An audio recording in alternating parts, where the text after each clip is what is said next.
وسهلا. كيف حالك؟ بخير الله يسلمك ويحييك، يا هلا وسهلا. الله يبقيك، أنا أول مرة أشارك معكم. الله يحييك، يا هلا ومرحبا، حياك الله. حاب تعرفنا باسمك؟ خلي اسم مستعار. يلا وش تبغى الاسم المستعار؟ هدوء. هدوء، يا سلام. حياك، جميل اسمك. أنا مريت بموقف يستحق أنه يذكر. تفضل. أنا تنازلت عن وظيفتي أساس أنه أنتقل مع زوجتي لمدينة ثانية. انتقلت بعد ما انتقلت لديرة ثانية أنا وياها، يمكن جلسنا شهر، صار حادث، جلست غيبوبة فترة 6 شهور.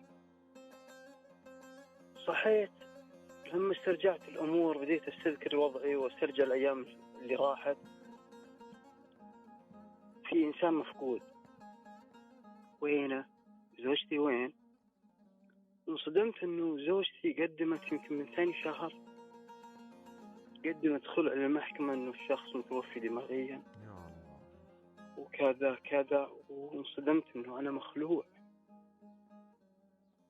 أنا بالنسبة لي الوظيفة أمر بسيط، يجي رزقك موجود، مقسوم لك رزقك،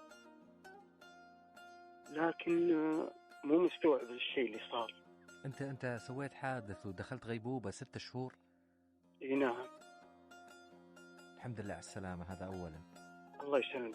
وثانيا يعني تقارير الأطباء في البداية قالوا أنه أنت في غيبوبة ووضعك صعب، صحيح؟ إيه نعم فعلا، بس هذا ما يعطي الحق أنها تنتظر يعني أبداً شهرين أبداً 3. أبداً أبداً أبداً. أنا ما أكون أناني، حقها تبي تعيش حياتها، لكن ما فكرت يعني بالصدمة اللي راح أمر فيها.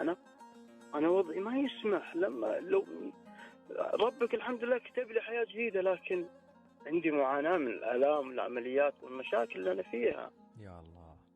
من غير التنازلات اللي أنا أبديتها لك قبل الحادث.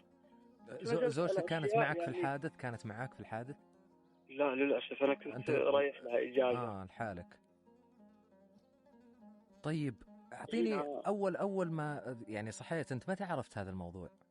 أنا جلست يمكن شهر إنه أسترجع العالم. يعني كنت فاقد للذاكرة نوعا ما. كأنك مولود جديد، كأنك